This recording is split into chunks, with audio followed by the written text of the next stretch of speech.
Sadgurunath Maharaj Ki Jai, and welcome to Jagadambe Reads Mahabharata 183. As you may remember, Duryodhana even went back on his vow. The Kaurava army had returned to the city. News had preceded their arrival. Everyone knew what had happened in the forest. In the assembly hall, Bhishma tried to talk to willful Duryodhana about it.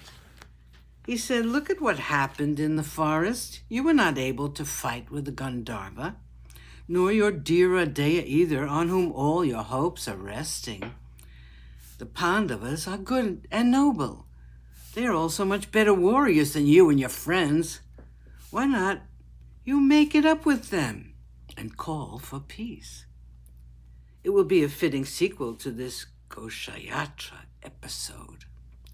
Duryodhana laughed loudly and walked out of the council hall. Bhishma got disgusted with the whole crowd and went away to his palace. After that, Duryodhana told Radeya, "Ever since I saw the Rajasuya of Yudhishthira, I have been wanting to perform the Rajasuya myself. With you to help me, I'm sure I'll be able to do it." Radeya said, "Most certainly. You must see to the arrangements. I will, in the meantime, go and conquer the kings who may dare to defy you." Duryodhana sent for the priests and told them, "I want to perform the Rajasuya. Please see to the preparations." They said, "It is not proper that you should perform this when Yudhishthira is alive and when your father is alive. If, however, you insist, then of course it will be performed.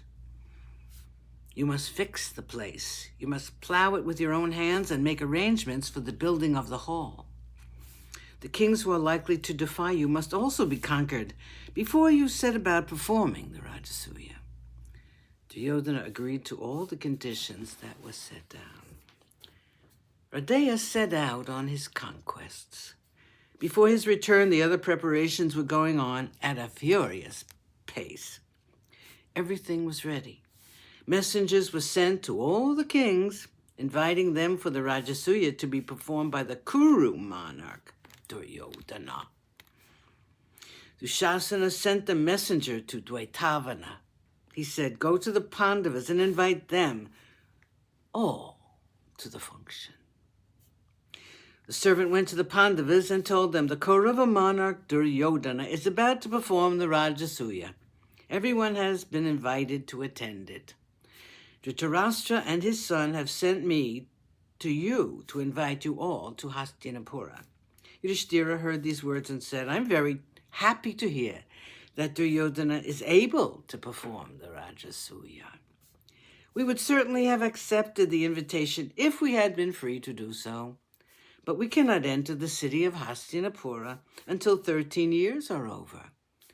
Bhima said, "After the expiry of 13 years, we will enter the city. We will then perform a yagna where your king and his sinful henchmen will be the sacrificial goats. You can take this message of mine back to the king." The messenger went back and reported all the happenings at Dwaitavana. The Rajasuya was performed by Duryodhana with great pomp and splendor. Many were the kings who attended it. Many of them were the friends of the Kauravas, and others had been conquered by Radeya in his campaign. There was nothing but joy in the hearts of everyone. Dhritarashtra was happy that his son had performed the Rajasuya. There were some who compared it with Yudhishthira's Rajasuya. And they said, "This is not so wonderful as that at Indraprastha. The grandeur is not one fraction of that. Yudhishthira's Rajasuya was far more impressive." But generally the comment was that it was a grand function, and everyone said as much to the king Dhritarashtra and to Duryodhana.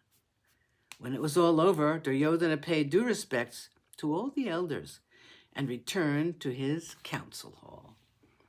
Sadgurunath Maharaj Ki Jai. Thank you for coming. I hope you come again.